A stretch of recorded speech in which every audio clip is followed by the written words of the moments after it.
मग शिवकाळामध्ये संगमेश्वरला किती महत्त्व होतं?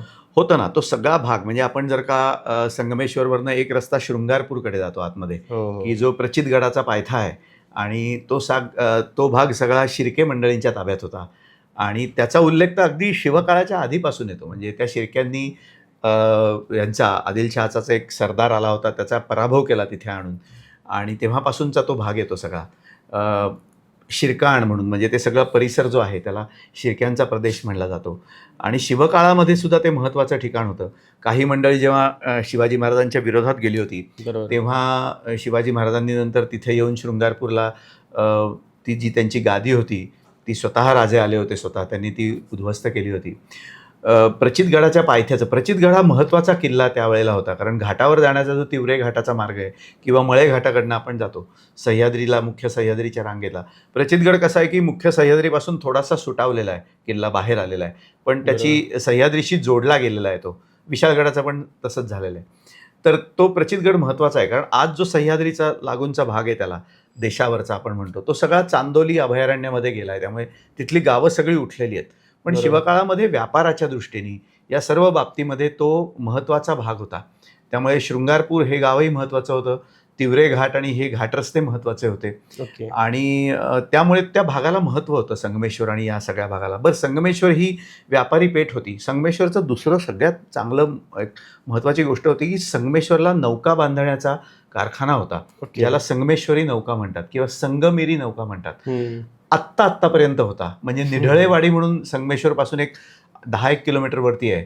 तिथे वाडकर म्हणून कुटुंब आहे. त्यांच्याकडे सनदा पण आहेत छत्रपतींच्या पासूनच्या मिळालेल्या आणि ती मंडळी नौका बांधायची. आणि ओके. संगमेश्वरी नौकांच्याबद्दल प्रसिद्ध असं होतं की त्याच्यात खिळ्यांचा वापर केलेला नव्हता. एक वेगळ्या पद्धतीने ते सांधून घ्यायचे. ओके. त्या नौका अतिशय चांगल्या असायच्या. तर आत्तापर्यंत मी यासाठी म्हणलं की एक 4-5 वर्षापूर्वीपर्यंत तिथे एक नौका शेवट शिल्लक होती. आता सगळंच बदललं. खाड्या ओहरल्या, त्यामुळे तिथनं आता नौकाही जात नाहीत आणि आता लाकूड हे मटेरियल जाऊन फायबर ग्लास हे मटेरियल आलं. हे सगळं मला त्या वाडकरांनी सांगितलं. त्यामुळे आता तशा नौका बांधल्या जात नाहीत. पण संगमेश्वरी नौका तिथे बांधल्या जायच्या. संगमिरी जहाजं असा एक ओके. शिवकाळात उल्लेख येतो. बरोबर. हे तिथे निढळेवाडीला व्हायचं. इतका महत्त्वाचा परिसर तो सगळा होता.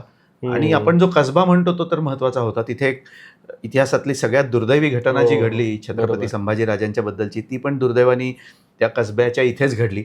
त्यामुळे आणि राजे तेव्हा तिथे काही उपासना करायला म्हणा किंवा ते साधना करायला आलेले होते. याचा अर्थ ते ठिकाण महत्त्वाचं होतं. म्हणजे स्वतः राजा येतोय, काही धार्मिक कार्य असतील किंवा कुठल्याही याच्यासाठी तिथे येऊन राहतोय, याचा अर्थ त्या ठिकाणाला मोठं महत्त्व हे होतंच.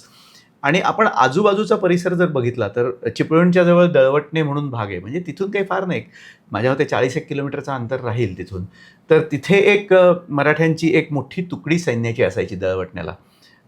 त्यामुळे हा परिसर सगळा अतिशय महत्त्वाचा म्हणून शिवकाळामधला होता. संगमेश्वरला मी म्हटलं तसं नौका किंवा शास्त्री नदी आहे आणि आपण जर बघितलं तर राजापूर, महाड, चिपळूण, खारेपाटण, संगमेश्वर ही सगळी बंदरं म्हणून प्रसिद्ध आहेत. आता यातलं कुठलंही बंदर हे समुद्रावर नाही आहे. ही सगळी बंदरं नदीवर किंवा नदीवर. खाडीवरची बंदरं आहेत. याचा अर्थ खाड्या एवढ्या खोल होत्या, व्यापारी गलबतं तिथपर्यंत यायची आणि मोठा व्यापार तिथे चालायचा. तर संगमेश्वर हे मोठं व्यापारी केंद्रसुद्धा होतं. त्यामुळे संगमेश्वरचं महात्म्य हे खूप मोठं, शिवकाळामध्ये सुद्धा तितकंच महत्त्वाचं संगमेश्वर हे होतं. बरोबर. म्हटलं तसं की खाडीचा म्हणजे अप्रोच थोडक्यात तो आणि घाटमाथ्याला जवळ आणि तो घाटावर जाण्याच्या व्यापारी मार्गावरचं ठिकाण. त्यामुळे संगमेश्वरचं आजच्या भाषेत म्हणायला गेलं तर स्ट्रॅटेजिक महत्त्व हे खूप मोठं होतं.